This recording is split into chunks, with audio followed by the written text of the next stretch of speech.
to another Valley Sports Plug Phoenix Suns recap for February 9th through February 19th, 2023. I'm Chris Patrick, and with me as always is my man Michael Benjamin here to break it all down for you. So let's go ahead and get right into it. In the last 2 weeks, the Suns would go 2-2, their record now 32-28 on the season. They also would make a splash at the trade deadline, acquiring 2-time Finals MVP and 13-time All-Star Kevin Durant from the Brooklyn Nets. Yes, it finally happened, folks. You got to believe we'll get into all that. But first, let's go ahead and see how those last 4 games broke down. First, it would be at Atlanta Hawks. We would take the loss 107-116. Then the home stretch heading into the All-Star break. First, the Indiana Pacers. We would get the win there, 117-104. Next, the win at home against the Sacramento Kings, 109-120.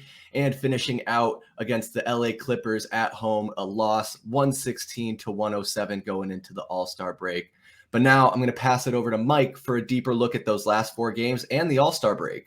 Of course, the elephant in the room. We start this recap off on the 9th of February as the Phoenix Suns trade for Kevin Durant and TJ Warren, sending Mikal Bridges, Cam Johnson, Jay Crowder, and a handful of first-round picks to the Brooklyn Nets. Crazy to see it all finally come into fruition. But with that being said, that same night we had to go to Atlanta and play the Hawks, and we were shorthanded. We only had 9 players available due to the trade, and Devin Booker didn't play due to his injury management coming back from his groin injury. But Trae Young had a huge game. He scored 25 of his 36 in the second half.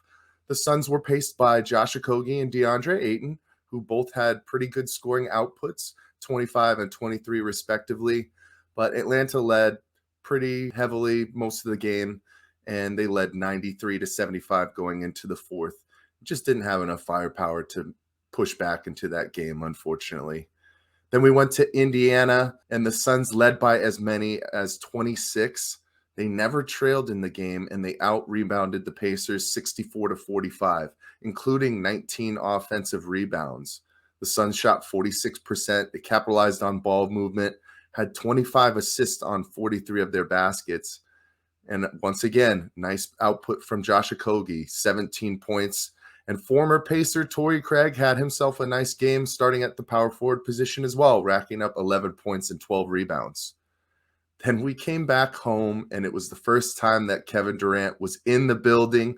You could feel the juice, and so did the Suns. I mean, the big three had huge games. Devin Booker, 32 points. DeAndre Ayton, 29, 11, and 4 steals. And Chris Paul with his season-high 19 assists to go along with 17 points. Everybody was rolling. The Suns led by as many as 13 points in the third quarter. The Kings did close it to 4 by the end of the third. And Sacramento kept it close, but Okogie's 3 with 142 remaining was really the nail in the coffin. And it was a nice win to see in front of our hometown crowd with KD finally in the building. And after that big game on the 16th, we had Kevin Durant's introductory press conference with fans in the building. People were excited, man. Everybody was shouting. Everybody was cheering. And it was really something to see him in front of the fans, answering questions about his time in Brooklyn and the expectations for this team. But later that night, the Los Angeles Clippers came in at full strength with some new pieces as well. They handled business from outside. It was also the first appearance by Terrence Ross, who scored 16 in 25 minutes. The Suns missed 9 of their first 10 threes. Josh Okogie was the only one who heated up, and he led Phoenix with 24 points. And Kawhi Leonard, he started off slow, had no points in the first half, missed all 8 of his first shots, but was 5 of 10 after that, made all 6 of his free throws. He led the charge in the second half, and the Clippers are going to be a team to be reckoned with in the Western Conference leading down the stretch for this playoff push. But the Suns finally get a break, and All-Star Weekend happened in Utah. They had some fun this weekend. The Celebrity All-Star Game on the 17th, Team Dwayne won 81-78. MVP was DK Metcalf with 20 points, 10 rebounds, and 4 blocks. Had some big dunks in the game as well. But The Miz had a game-winning half-court shot called off as it was just a little bit too late. Then Saturday, we had all of our competitions, the skills. Team Jazz with Colin Sexton, Walker Kessler, and Jordan Clarkson took that one. Dame Lillard won the three-point contest. And Mac McClung, who was signed to a two-way by the 76ers on February 14th, won the dunk contest, finishing off with a 540 windmill to end it. And a lot of people are saying he helped bring back the dunk contest. And then the All-Star game, Team Giannis beat Team LeBron 184 to 175. MVP went to Jason Tatum, who had 55 points. On the same day, he unveiled his first signature shoe with Jordan Brand, so he had something to prove. Donovan Mitchell came back to Utah, dropped 40, shooting 8 of 17 from deep. It was actually the first loss for Team LeBron since the picking of players began. He was 5-0 before that. A little bit of a shorter sample size this week. Obviously, the Suns only had 4 games going into the All-Star break, but what have you been seeing as the tides have been turning for this team? Yeah, it's been really impressive to see. You mentioned a lot of things there. Not only did we get Kevin Durant, but Tony Warren coming back, Terrence Ross, Darius Baisley being added into the mix. You could tell that the energy and excitement was palpable from that first game where KD was on the floor against the Kings to the press conference where he was introduced. I mean, these reporters couldn't even get their questions out without being drowned out by chants and screams. So it was really cool to see Kevin Durant. He looks excited to be in a Suns uniform and get down to work. I mean, you're talking about a guy who's played 39 games this season, averaging 29.7 points per game, 6.7 rebounds, and 5.3 assists. Those kind of numbers are only going to help us improve. Now, of course, there are some concerns about how this is going to impact the scoring output of guys like DeAndre Ayton, and I think to some extent even Devin Booker. But if we take a look at these last 4 games, we talk about looking at these games in a vacuum, but I think it's fun. I mean, DeAndre Ayton holding steady from the last recap, 23 points per game, 7.5 rebounds, and 1.5 blocks over the last 4 games. Aside from that, I mean, Chris Paul, 14 points, 11.8 assists, 3.8 rebounds. When Chris Paul's getting a double-double, averaging that with assists, that's exactly what you're going to need. And he's going to be spoiled for choice having Kevin Durant now adding into that mix. And then it's important to, of course, mention Devin Booker coming back and still playing at a high level, 22.8 points, 5.5 assists, and 4.0 rebounds per game. He only played in 3 of those 4 games. He took a break against the Hawks where he needed some rest coming back. But I expect everyone's going to come back strong after the break here and really see what we can do in the home stretch as we make this playoff push. But Mike, really, really excited to see what this team does as our bench is coming into form and now our starters are solidified. I think I saw that Shaq dubbed our core players the mid-range mafia when you talk about Kevin Durant, Devin Booker, Chris Paul, and DeAndre Ayton. So I kind of like that nickname, but I have a feeling there are some more nicknames coming down the line. 100%. And I know the big question a lot of people are going to ask right off the bat is how is Kevin Durant going to fit with this core that's already been playing together for a couple of years now? And the truth of the matter is a transcendent player like that finds a way to become a key piece pretty quickly. And it's going to come down to how do those other guys fit with him? Like you just said, how are the scoring outputs going to be affected by guys like Devin Booker and DeAndre Ayton?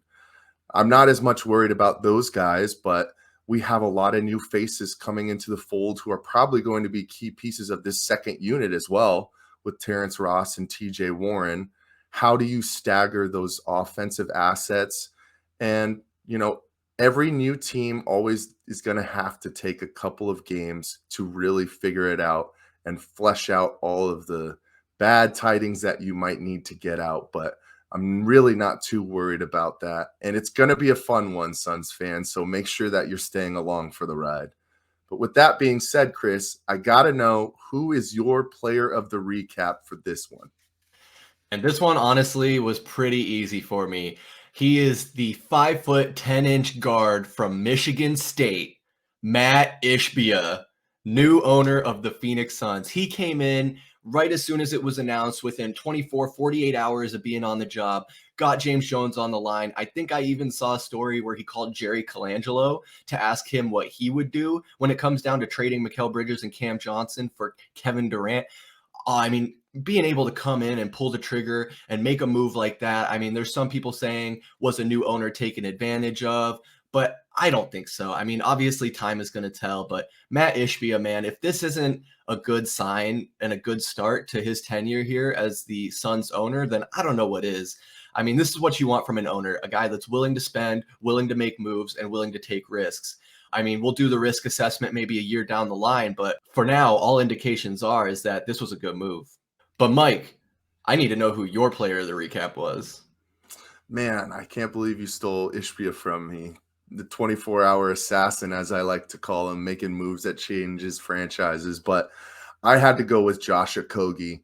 In his last four, he's averaging 21.3 points, 5.3 rebounds, 2.3 steals, less than a turnover a game, shooting 55.4% from the field and 55.6 from three. I mean, he made at least 3 threes in the first 3 games, and he had 6 against the Clippers. He's just really seized the opportunity and has brought all the energy for this team in the 2 wins, well, in all 4 games for sure, since the Kevin Durant trade. And he's making a name for himself in regards to Monty Williams probably having to keep him in that starting lineup. I know they were talking about they'll probably switch between him and Torrey Craig due to size matchups. But if he continues to play at this level, it's going to be hard to keep him off the floor. And obviously, once Kevin Durant gets into the fold, he's going to be a main guy that'll take a hit in the scoring department. But if he continues to do all the little things, keeps the energy on the defensive end, and attacks the basket, gets those offensive rebounds, and stays the course, he's going to be a key contributor for this Suns team down the stretch. So very excited to see what's going on, Chris. But what do we have coming up the next 2 weeks? Yeah, so for the next 5 games, we have one at home against the Oklahoma City Thunder. And that game has been flexed to ESPN, where it's rumored that Kevin Durant will make his season debut for the Suns. So going to be keeping my eye out on that. But after that, we have 4 games on the road. We'll be in Milwaukee taking on the Bucks, in Charlotte against the Hornets, out in Chicago against the Bulls, and finishing out the next 2 weeks against the Mavericks in Dallas. That game is going to be one I have my eye on. If we have Kyrie, Luka Doncic, Devin Booker, and Kevin Durant all healthy and playing, that could be a playoff preview if you ask me. So it's going to be really interesting to see what the Suns do in the next 2 weeks and going forward here the rest of the season. I know I'm excited, but I'm Chris Patrick for Michael Benjamin. We'll see you in 2 weeks.